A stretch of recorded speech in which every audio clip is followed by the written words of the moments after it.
beginning. Welcome to the Grief Dreams podcast. My name is Sean Ram alongside Dr. Joshua Black. We're here today and we get to do another interview with another amazing person. Her name is Pennie Hunt. Pennie is an inspirational, entertaining, cutting-edge, and high-content speaker. She is a member of the National Speakers Association, Women's Speakers Association, and the president and founder of Journey Through LLC. Her weekly blog, Writings from the Corner of Spirit and Brave, is read by thousands of people worldwide. She is author of the book Love Your Life No Matter What: 76 Tips to Live Life with Love and Gratitude. After a series of life-changing events, including the death of her child, Pennie left her career as executive director of a statewide nonprofit where she spoke locally and nationally on healthcare recruitment. She now writes and speaks about how to change, heal, and empower your life. Pennie, welcome to the podcast. Thank you so much. I'm honored to be here. We're honored to have you. So let's get into it. Let's talk about your loss first, as it was the catalyst for your change. Walk us through what that was like, losing your son. Sure. Well, I'll step back just a little bit before that. I was the executive director of a statewide nonprofit, a very busy job. I travel statewide and nationally, on the road a lot, and working 60, 70, 80 hours a week.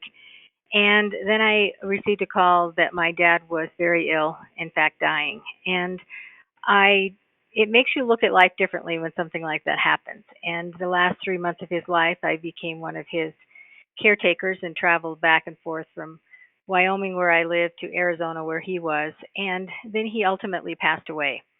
And I was with him when he passed, and it was an incredible experience during that moment. And I came back thinking I needed to slow my life down. And of course, I did. I quit working so many hours. I was doing a 45-minute commute in Wyoming. Winter weather is snowy and cold and icy roads and crazy driving. So I started working from home a little bit. And then as life creeps back, as it does, I began working more and more and saying yes to all the meetings and speaking engagements.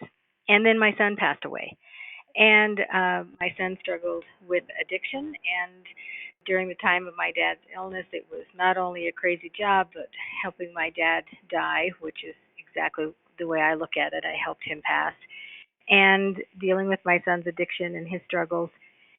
And then when he passed, it was very different. It was the phone call out of the blue that I didn't expect. And then I had another benchmark and thought I was really going to change my life. So I ultimately left my position. I took a year and just thought about what I wanted to do. And I knew I had a mission that I wanted to help people. And that was my mission statement. And I didn't know what that was going to look like. I had been a speaker and done some writing, and those were my two loves. And I knew I wanted to speak about what I felt was important in life and how to use my experiences to help others. And what happened towards the end of my job, before I left, I would go out for lunch and negotiate a contract very quickly and then spend 90 minutes talking to the person about their life and their children and their family and their issues. And they were looking at me like, how are you even getting out of bed in the morning with everything you've been through, let alone you're happy? And so I would teach them the tips and techniques that I taught myself, really out of self-preservation after my son passed away, and they seemed to work for me and they were working for others. And then I realized that was when I felt alive, and that was what I needed to do with my life. Oh, that's so interesting. And I want to go back then. So what happened once your son died? What kind of emotions did you feel? And then how did you figure out some of these ways to help yourself? Well, as you can imagine, I had been through some loss in my life. I had lost a baby in the late stages of pregnancy before my son was born, back in the 79. And that was devastating. I had lost grandparents, and I had lost one of my very best friends in the late 90s. So I had experienced grief before. When my dad passed away, of course, it's not pleasant. It's not a good situation, but we expect our parents to do that eventually at some point. You don't expect your child to die. And so I was devastated. It put me on the floor in a dirty place where I knew I could not survive. I hold a very high, I call it a happiness set point, where have been called Perky Penny and Pollyanna and various things my whole life because I'm a happy person.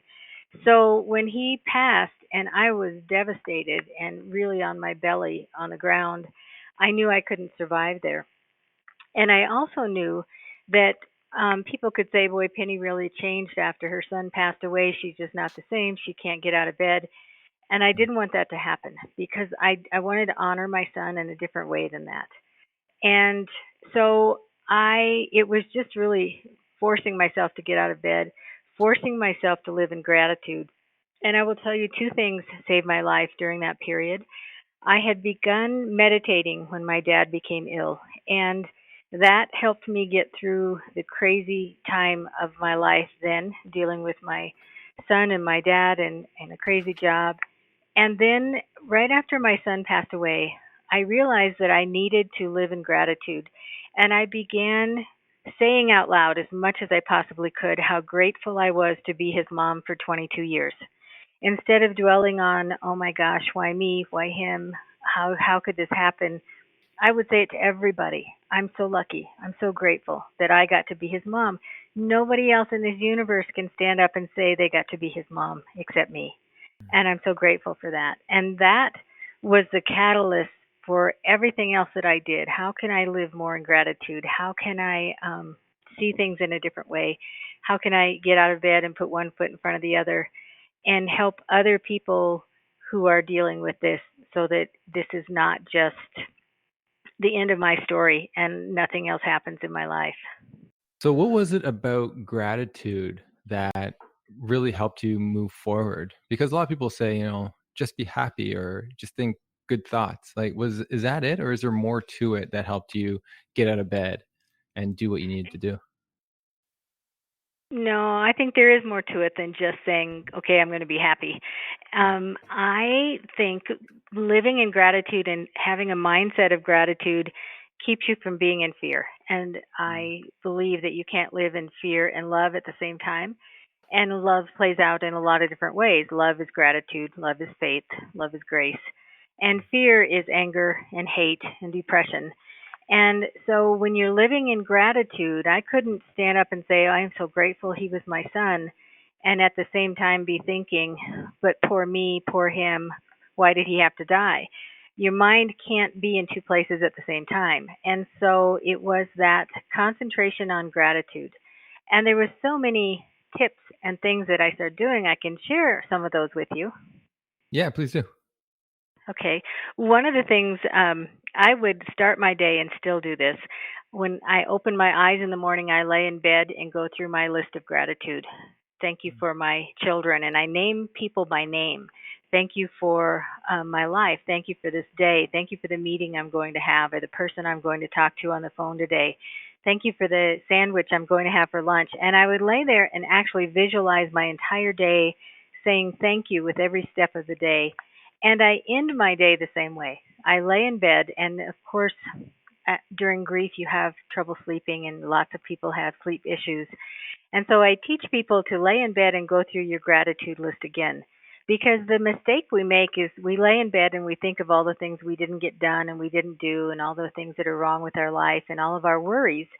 And if we lay in bed and we think about what we're grateful for, again, naming people by name, naming issues by name, visualizing in your mind.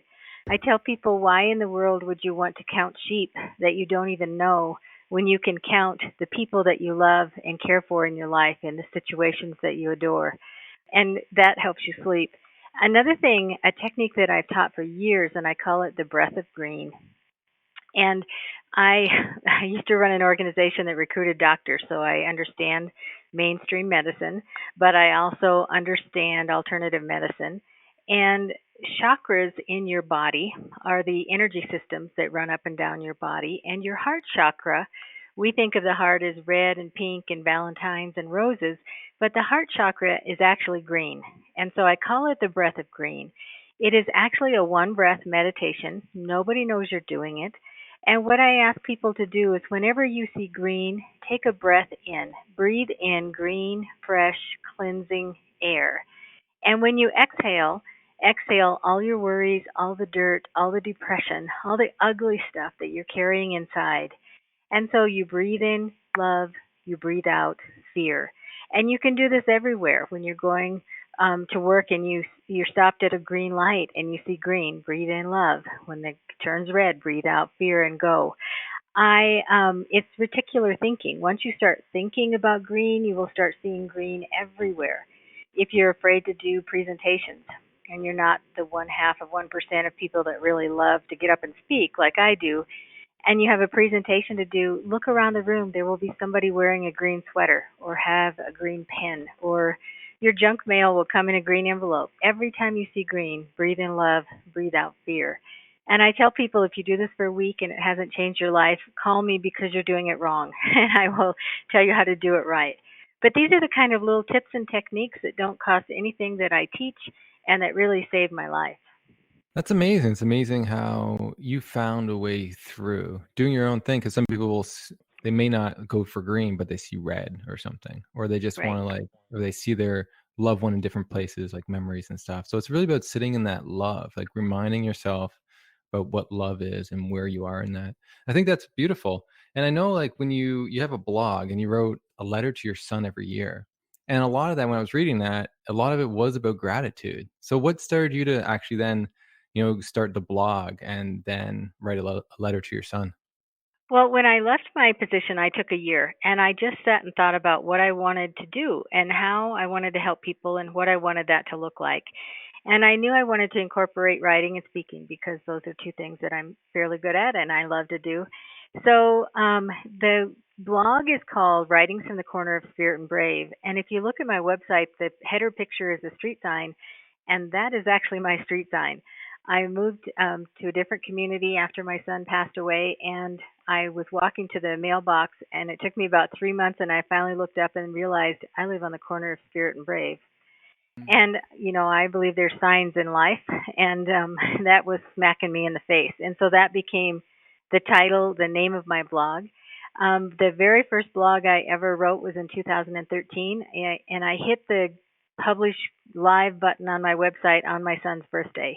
Oh, And the wow. very first blog is about him and finding peace within and how I was doing this to honor my son. And so I just started writing with a big fear that, oh my gosh, what if somebody reads this? And I remember I came out and told my husband that 11 people read my blog. And he said, 11 people you don't know? And I said, yeah, I wonder who they are.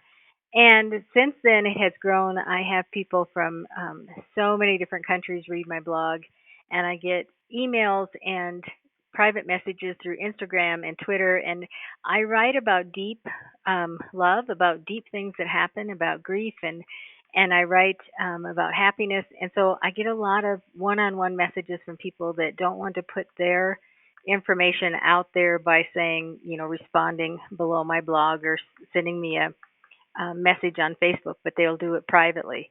And so I spend a lot of phone time with just people I don't know when I know that they're hurting and maybe I can help. And I drink a lot of coffee and meet people with coffee and do that. But it was really all to honor my son and to help other people that are going through that kind of grief and tragedy.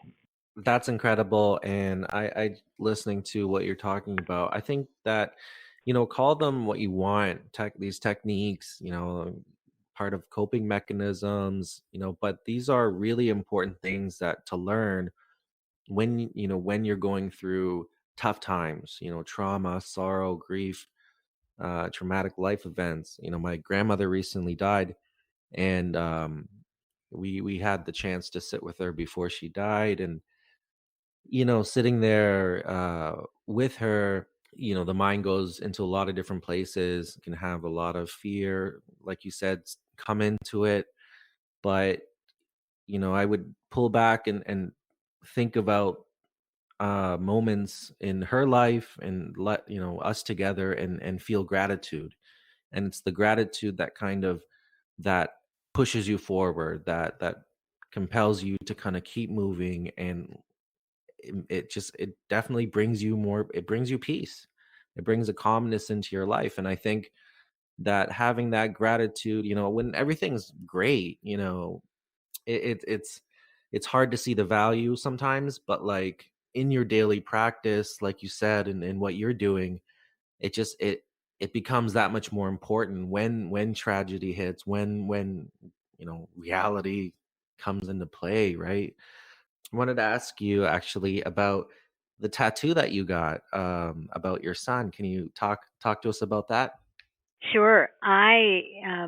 If you met me in person, you probably wouldn't think I was a tattoo kind of person, but it was his first birthday after he passed, and my daughter, JT, was my baby. He's the youngest. I have an older son and an older daughter, and my daughter and I spend every birthday together since he's passed. Every one of JT's birthdays, and the first year we decided we were going to get a tattoo, and we wanted to get a memorial tattoo. And I had found a card that he had sent me flowers once, and he had signed it Love JT. So I took this card and I had this vision. I wanted a heart because JT's entire life I told him we were joined at the heart, because I knew when he was in trouble. I knew when happy things were happening with him. I just could feel it in a different way than I could with my other kids.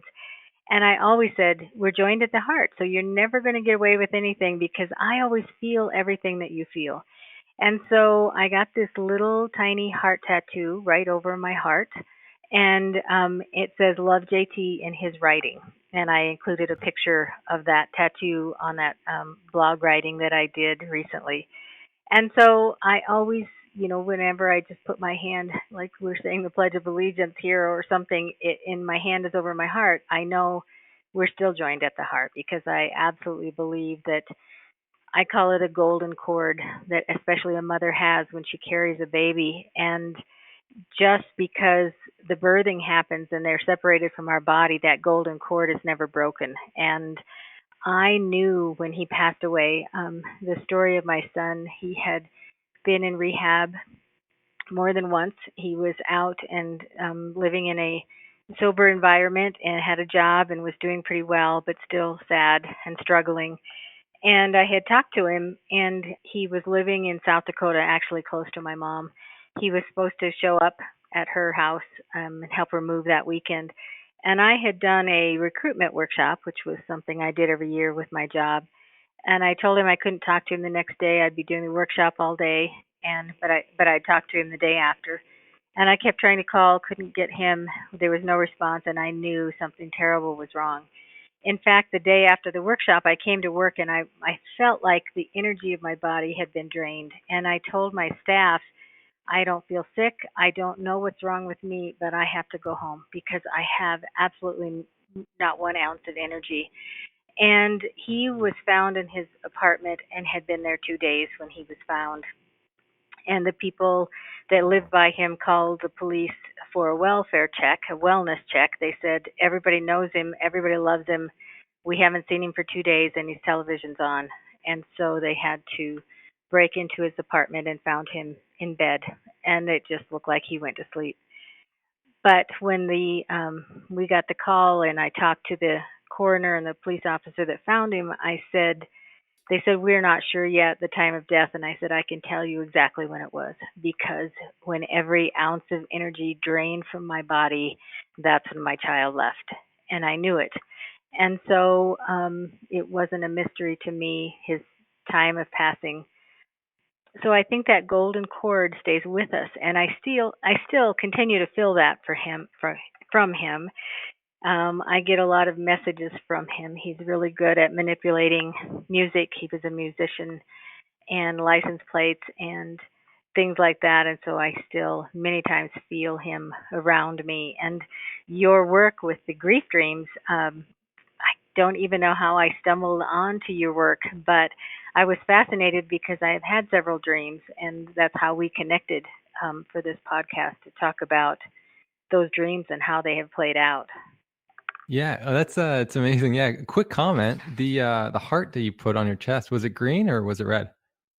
Oh, actually, it's red. What? That's a Oh, good come point. on. That is a good Great. point. That's funny. Nobody has mentioned that. I have never thought of that either. But Well, if you would have mentioned that, 12 years ago, it probably would be great. Oh, that's funny. Yeah, it's amazing how, people find each other. And I believe we found each other through Instagram, if I'm not mistaken. And it's amazing how, you've had these dreams. So can you share some of the dreams or some of the more meaningful dreams you've had when it comes to your son? Sure. It's a long connection here, but I will tell you, I mentioned the baby that I lost, and that was a boy, and his name was Jake. That was the name we had chosen for that baby boy. And that was before JT was born. In fact, I had my daughter after that, and then JT was born. And JT, out of my three children, was the only one that had imaginary friends. And he played with imaginary friends, talked to them. And one of his best friends, his imaginary friend, was named Jake. And I always thought this was fascinating that Jake was there with him and following him around and that they chit chatted all the time. And it was never lost on me that the baby I lost was Jake and that his friend was Jake. And so JT was this magical person who, if his friends were in trouble, it wasn't, oh yeah, Joe's in trouble. He would feel their pain. He felt it as deeply as if it was his own. And if somebody was in trouble and needed help, he might forget that he needed to go to school because he had to go help his friend. I mean, he cared about people in a different way. And he understood my meditation. He understood my all my beliefs and things that I did. And so I really feel like it's those kind of people that have that level of sensitivity that very often have addiction issues. And I think that was part of his problem. I say he was like an electrical wire that was cut and splashing in water and sparking. He had all of this coming at him and felt it at such a deep feeling and didn't know what to do with it. And so the self medication of his addiction played into that. But when he was, 14, 15, I got this little Shih Tzu named Yogi. And she was just this little tiny fur ball, looked like a hamster. And when I brought her home, he said, let's name her Spike. And I said, we are not naming this little cute puppy Spike. And he said, no, but that's the point. It's so little and cute, and the name doesn't fit. So that's why we should name her Spike. And he brought me home this little leather collar with spikes on it and said, this is going to be hilarious. Well, we named her Yogi, but the Spike joke was always there. JT's friends always called her Spike. He would call her Spike. And so Yogi, after he passed, became my salvation. I was divorced at the time and living alone, and Yogi really saved my life. So she had been through so much with me. She had been through my dad passing, the loss of my son, a divorce. She had been through so much with me, and I adored this dog. So when Yogi passed away a couple years ago, I was devastated, absolutely devastated. And I thought, I'm remarried now. My husband and I thought, well, we'll get another dog, but we're going to wait a while because we have to get through this grieving process. And then this trail of magic started happening. It started with my daughter sent me a text, and she has identical twin boys. And one of the boys said, the text read, Brady just said that Grandma's getting a new Yogi puppy on Tuesday. And she said, is that true? And I kind of laughed when I saw the text and said, well, I will get another Yogi puppy someday, but it's not going to be Tuesday. Well, in the meantime, I had contacted some breeders because I wanted another Shih Tzu, and they were all a year out, at least a year out in the waiting process. And so I put my name on the list and thought, that's fine. I don't want one today. In a year, maybe we'll be ready for a puppy. So the text was kind of humorous. And the next thing that happened was I had a dream. And I had a dream that was so clear and so real. And I often dream in color, but this one was like it wasn't a dream, like it was really happening. And I had a dream that Yogi had had puppies next to my bed. Now, Yogi was a female, but she had been spayed since she was a puppy, never had a litter. And so there was this basket next to my bed of puppies, but the only one I could see was this white and copper puppy. And that's what I had decided I wanted, was a white and copper Shih Tzu. And so Yogi had had these puppies, and then she started walking away from me. And in the dream, I was yelling at Yogi, saying, if you're going to have these puppies, you've got to get back here and take care of them. And she just kept turning around and shaking her head at me, no, just like she knew I would take care of them. So I reached down and picked up the only puppy I could see, this white and copper one, and I was holding it, and the whole dream I was telling Yoji to come back and take care of them. So the next morning, the dream was so real that I had like a 2 hour conversation with my husband about how come this dream was so real? What do you think this means? And this is just crazy. Well, it was about 2 days later. We were watching TV one evening, and I received an email from one of the Shih Tzu breeders I had contacted with a picture of a white and copper puppy. And she said, I have a female available. Would you be interested in this puppy? And I opened it on my iPad, and as you can make the screen bigger, I looked at this puppy's eye, and I could see Yoji. It was, I mean, I know Shih Tzus look alike, but it was Yoji's eye. And I kept hearing in my mind, Grace, Grace. So I sent the email to my husband, and he did the same thing. He made it bigger, and he looked at this puppy's eye, and he looked at me and said, what are we going to do? And I said, I don't know, because we had resigned to the fact of not having another puppy soon. Well, the next thing that happened, we started a conversation back and forth with this breeder, and we found out that she indeed had a 1 to 2 year waiting list of people that wanted puppies. But she said this puppy was the runt of the litter. She didn't think it was going to survive. She had spent nights and nights up hand feeding it, nursing this puppy to health. And she said, there's something about this puppy. I keep saying she's an angel. And she called her Emma. But she said, there's something about this puppy. And when I went to my list of people on my waiting list, it was like this puppy was for you. I kept being drawn to you that this was for you, this puppy. So I thought, oh, this is just getting stranger and stranger. Then she told me that the puppy's mother's name was Bee. And I had a scrapbook about Yoji, and I ran and got it, and Yoji's mother's name was Bee. Now, Yoji passed on January 25th. This puppy was born on January 30th. So it just kept getting more and more strange until the fact that we just decided, this was our puppy. There's no getting around it.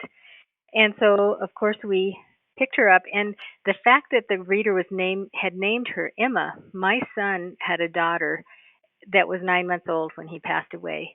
And her name is Amelia, and I call her Emmy. And I thought, this is just too weird that she's named this puppy Emma, and I call my granddaughter Emmy, and all these things that were adding up. So we got the puppy. She was adorable. And the morning after I got her, I took her over to my daughter's house. Remember, my daughter has the twins that started this text about getting a puppy.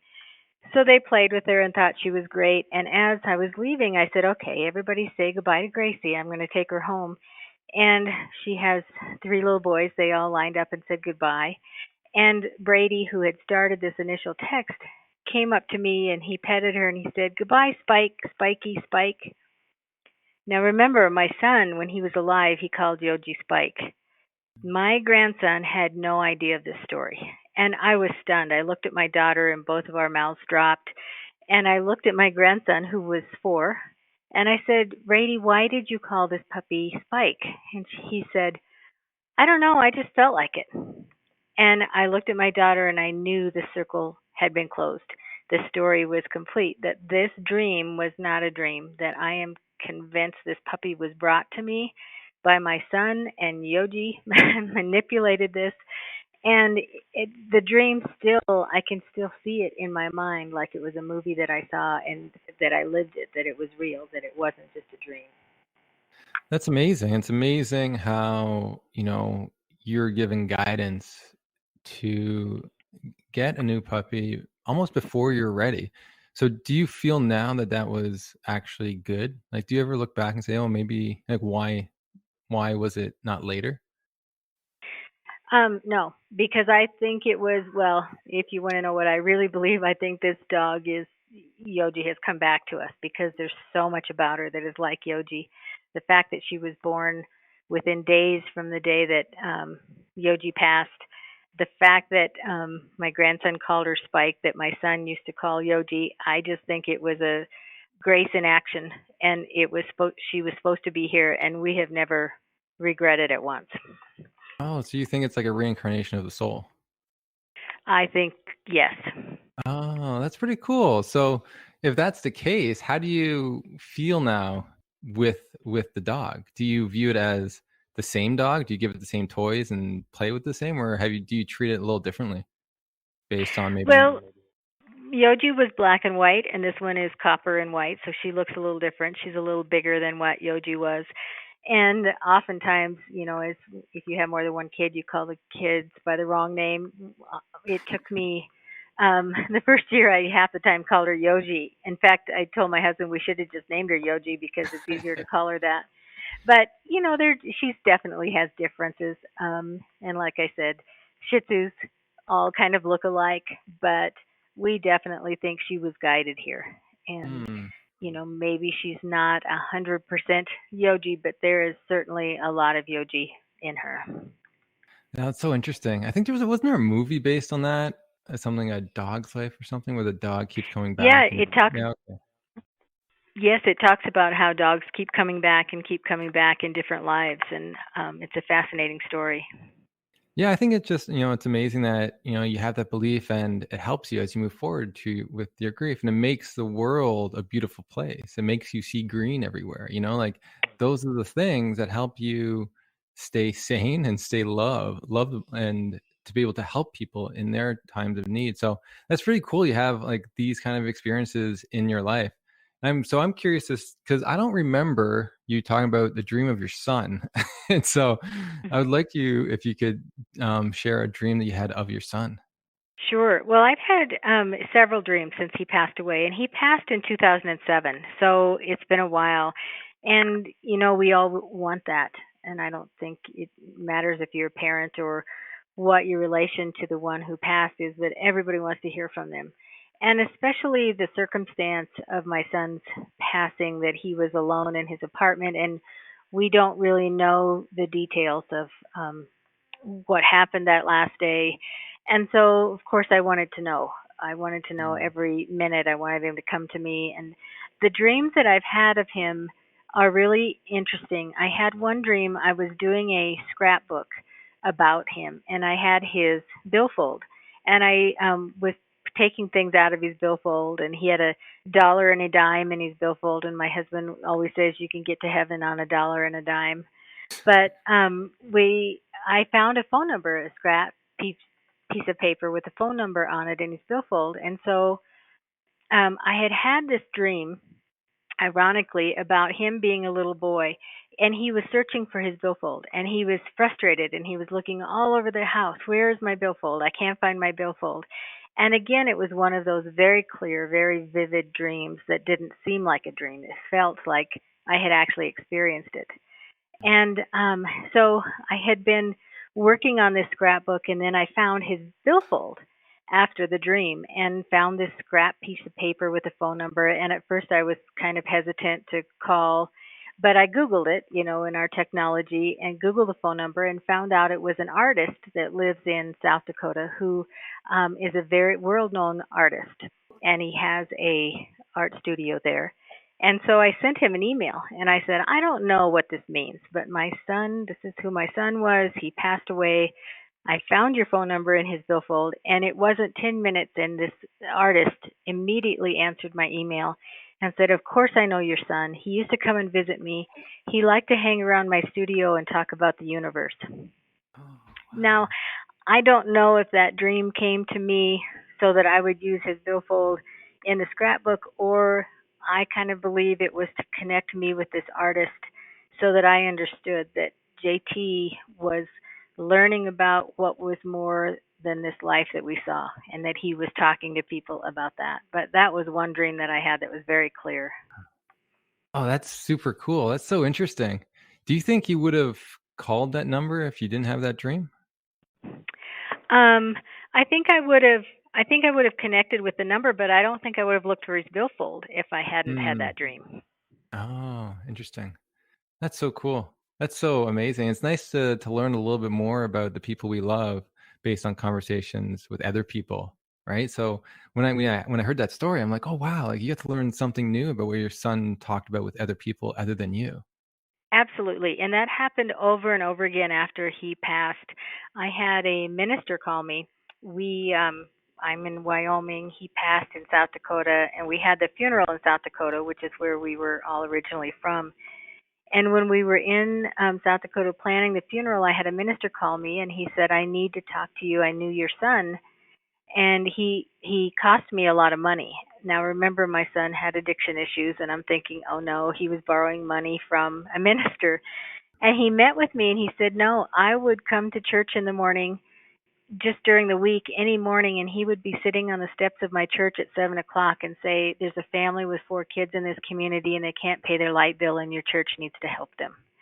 And his church would go find this family and give them money. And stories like that came to me over and over again that I had no idea about my son. And so in 22 years, he touched so many people. And in fact, here is another interesting thing about my son. He always said from the time he was little that he wasn't going to live to be 25. He said it all the time, and to the point of where it would irritate all of the rest of us. And my older son, the last time we were all physically together, my older son had a baby girl 7 weeks before JT's baby girl was born. We were all together with the babies, and my older son said, "JT, it's going to be so much fun watching these girls grow up." And JT said, "I'll never see her grow up because I'm not going to live that long." And my older son said, "JT, why do you always say that? Just stop saying that." And he said, "Because I know I won't."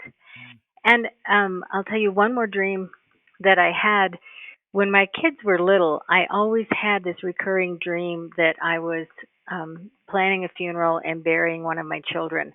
And my mother made quilts, and I never in the dream saw my child's face, but I was always tucking a quilt in a casket, and it was always JT's quilt. And I had that dream for years while my kids were growing up.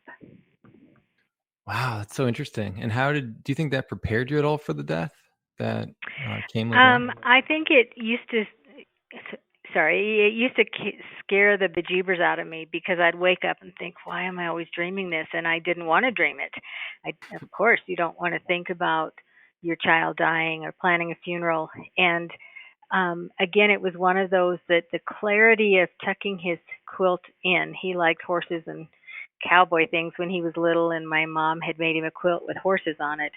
And the clarity of that quilt and tucking it in around the casket without ever seeing his face, but having that feeling and that emotion over and over again in this recurring dream was something that I just really wanted to get rid of. And it took me a while. I didn't remember that immediately after JT passed, but in the grief process at some point, it just struck me that, oh my gosh, I knew this was going to happen. I've known this for years because it was always his quilt. Mm. And then how did you process that? Like, does that work with your spiritual beliefs? You know, I think it's magic. I think when I sit back and look at it, it's not always the messages that we want to get, but I think there is this mystical, magical part of our world and our universe that we just ignore and don't pay attention to. Now, had I been paying more attention to it, I would have, been petrified to think this is going to come true. At the time, I just thought this is a creepy dream I keep having. But I think looking back at my life now, the connections and the breadcrumbs that were left along my life that led to the outcome of stories that have come true in my life is a magical it's a magical process to look back and see how the connections are made in our life. That's a great way to put it. And I'm just hearing your story about, you seek certain things. You look at the breadcrumbs, you look for the color green. You're open to these ideas. You're looking at your own life, and you're looking at your own destiny, and you're looking at what's unfolded around you. And I think a lot of people can, you can choose to take the pessimistic view, or take the view that, like, especially with the dog, there was a lot of things in there, a lot of signs, a lot of kind of breadcrumbs, if you will, that kind of opened itself up to you. And a pessimist might look at that and just, oh, it's just coincidence, just, these things just happen, whatever. And if you choose, that's okay, you're allowed to have that view. But it's like, why not choose to open yourself up and seek out the color green, as you said.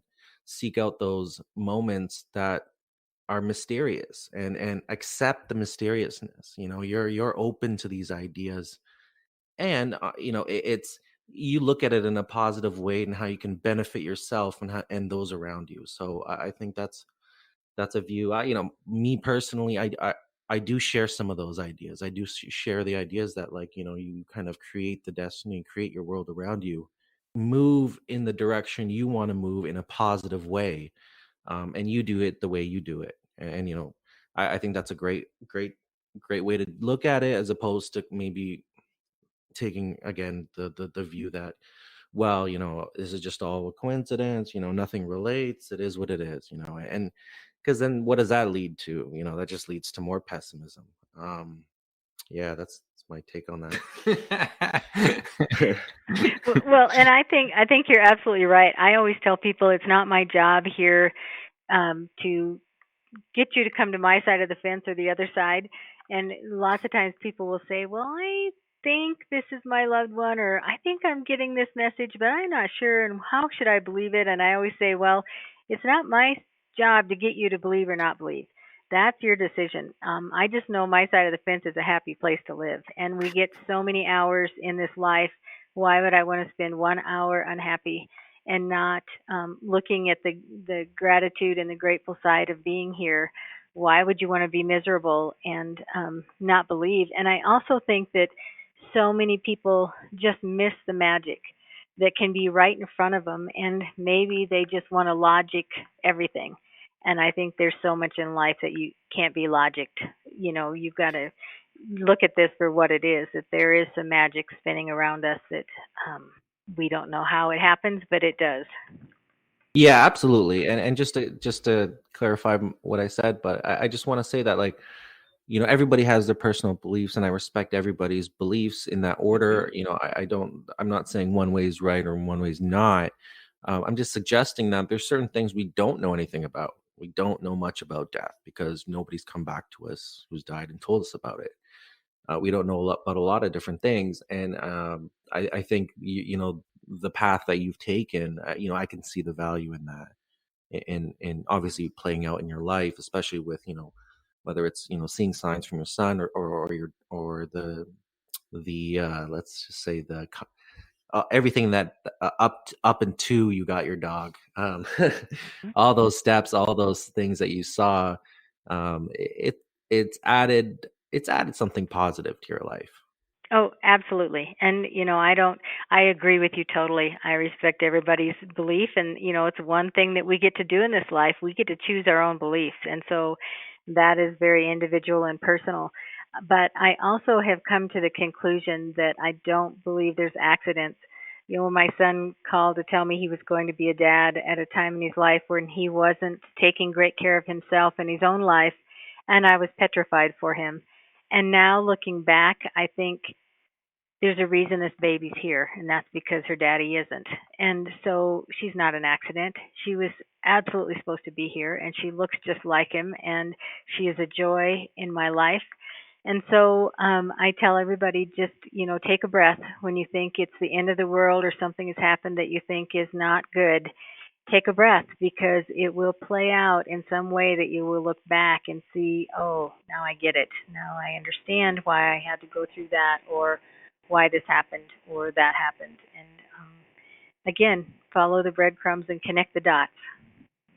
Absolutely. And, we're really seeing a theme of love and gratitude from you throughout this interview as well. Hmm. Just in what you said, you've got a lot of love, and definitely, in some of the tips that you've given us about gratitude. I think that's important, and really key for people to kind of absorb and take in. So just wrapping up here, so running out of time a little bit, but we want to finish off with one last question that we love to ask on this podcast, and that is, if you could have a dream of your loved one tonight, if you could if you could create that dream, what dream would you want to have? Oh, that's easy. Of course, it would be my son. And my son gave the best hugs. In fact, people that knew him, that's another recurring thing that comes back about, oh man, his hugs. He just gave the best hugs. And it was like, you weren't just hugged, you were hugged by JT, by his whole soul. And so that would be my dream, that he would come to me and just hug me for hours, because just feeling that again would be incredible. And you talk about the love and gratitude. It is why I wrote the book. At the end of each blog, I have a life lesson that I take. And so my book, the tips came from those life lessons, and condensing, as you can tell, I like to talk and I like to write. So I can go on, and condensing some of my thoughts and techniques and tips into snippets was a difficult process to do, but I'm pretty proud that I've done it, and the response to that has been incredible. Yeah, and I think that's really vital in today's society. I think that's a great way that you did it. Writing a blog and then taking the I like to say juicy bits out of that and putting that into a book, and that's what we need. We need like simple, practical ways to kind of rejuvenate gratitude, rejuvenate love in our life. Just to back up a little bit with the dream thing, we would like to hash out these dreams. But what would your son be wearing in that dream? Oh, that's easy too. My son was a blue jean guy. He would be wearing blue jeans, and he was a big part of him. And I have talked a lot about his addiction, which I think was a very small part of my son. But he was a musician, and he played drums and played guitar, and he wrote songs on scraps of fast food napkins and things like that I would find for years after he passed. So he would be wearing jeans, and it wouldn't be uncommon for him to be wearing one of my dad's shirts, because he loved my dad. And he was funny. My son was not materialistic. He didn't need to be, the snappiest dresser in town. He liked to be comfortable, and so it would be jeans. It could be one of my dad's shirts, and maybe a flannel jacket or something over the top. I like it. And where would this dream take place? Where would you want to have it? Oh, there's a place in South Dakota. Spearfish is a little town that we lived in, and he loved it. And there's a park in Spearfish that he loved, and he would sit there and play his guitar. So it would probably be there. That's cool. I like it. Just you guys seeing each other, embracing, in his world famous hugs. I can feel it now, and I really hope you feel that dream. I do hope, not gonna lie, I do hope Yogi appears. Maybe just or Spike, as he out of the corner just kind of runs in. Again, I feel that loss as well. I feel all your losses in your life, and you're a strong person. You're a strong person in what you're saying and what you're talking about. And just to wrap up, do you want can you shout out all your connections and where people can get your book? Oh, absolutely. I have a website, penniehunt.com, and I like to spell it because my name is not common. It's PennieHunt.com. And I'm on everywhere. I'm on Instagram and Twitter and Pinterest and all of those places. And my blog can be found on my website. And I'm also on Facebook and post daily on Facebook.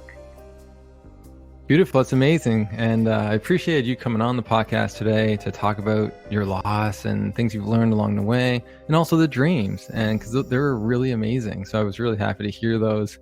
I do have one question before we wrap up, has his daughter ever dreamt of him yet? Not that she's told me. And, it's an interesting situation in that she was only 9 months old when he passed. So she has no memory of him.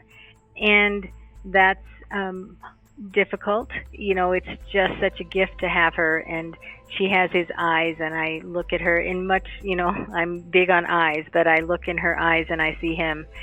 And she loves horses, and she's a little cowgirl like he was when he was little, which is another interesting connection. But she's not mentioned to me that she's ever had a dream about him. So I guess that's a good question for me to ask her.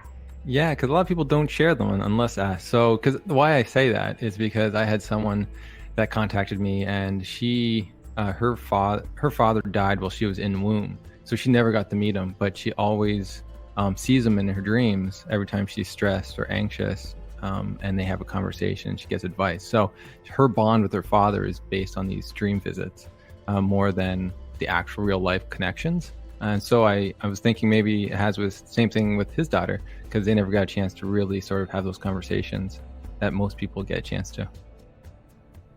Well, that's awesome. You have me very curious now. So the next time I see her, I might have to broach that a little bit.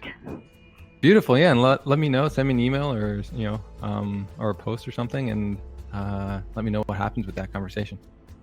I will. And if I have that dream tonight about getting a hug, you'll be hearing from me tomorrow. Yes. Well, we know you're looking for breadcrumbs and you're open to these things. You know, you've got a great personality and a really interesting vibe going on. And it was a pleasure speaking with you, Pennie.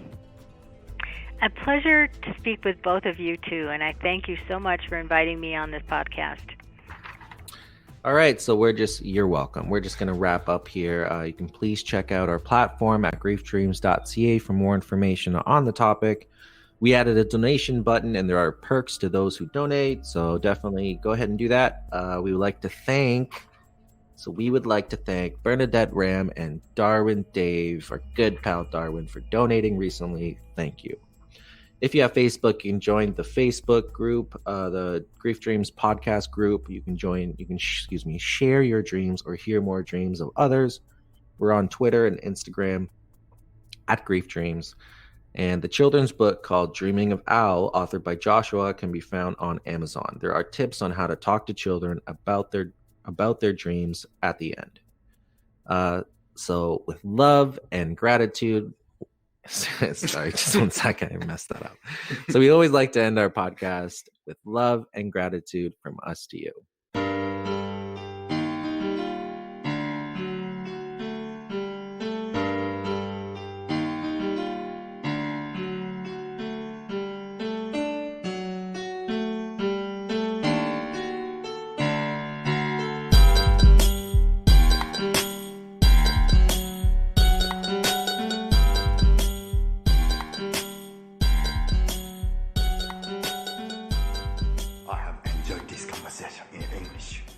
I have questions.